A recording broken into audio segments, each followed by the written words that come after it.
Hi, my name is Christina Farley, and today I'm going to talk to you about the process of a book coming to life.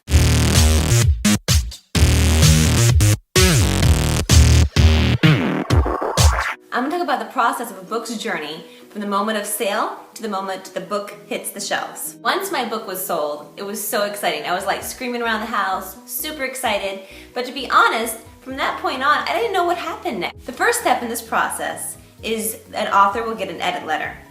And an edit letter is from your editor. He or she will go through a whole series of recommendations they have for your book. It could be very minute details, or it could be overarching themes like you need to work on this character, or the plot is not working here. How can we restructure things to make the plot more enticing and more engaging? You might be getting rid of characters, you might be adding characters. It could be substantial, as in a 40-page edit letter.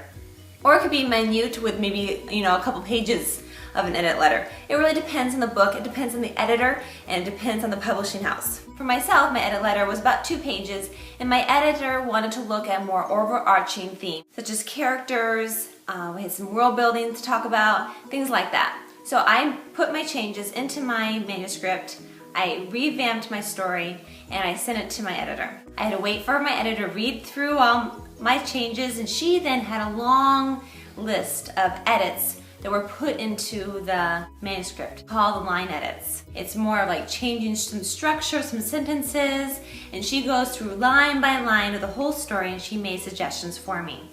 And then I can click accept or reject depending on what I wanted to do, and we write each other notes back and forth, and it's just kind of a fun process. From that point, then the manuscript is sent to the copy editor. The copy editor is a different person. It's someone who has not read my story, and it's someone who will go through my whole story and look at all the details. This includes grammar, of course. Even more so, this editor will look at like what position the sun is. The editor will look at my whole time frame. Is my story the correct day? She breaks the whole story down by days, even by hours at times, and makes sure that the whole story makes sense. I also got from my copy editor a list of character profiles, who the characters are in the story, and a little description about those characters. This is excellent. If I ever want to write other books based on Gilded, I can always go back to this and find out who the characters I had, and kind of a refresher for me. And now the book is sent off to design. This is the exciting part. This is when the book kind of comes to life. Each character gets their own type of handwriting. So if you look through the story, you'll see that all the characters, their handwriting is a little bit different. After the designer goes through the whole manuscript, then it's sent to another proofreader. I know, it's pretty amazing how many people actually look at the story. And then the proofreader goes through one more time, making sure that everything is perfect. So after the book has been proofread, been designed, then I look at the design and actually how the book looks when it's going to be printed.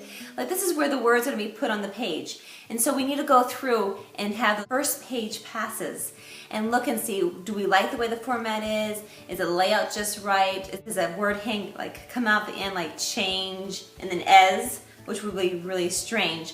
So we have to make sure that the whole book has a nice look and a nice design. And then during this process, they're also working on the cover for the book. I haven't seen the cover yet, but I know it's going to be amazing. So once all that's put together, then the book becomes a reality and it's published and printed. It's quite the process. It's pretty amazing, and it's no wonder it takes so long for a book to be published. So there's a little bit about how a book comes to life. Thanks, guys.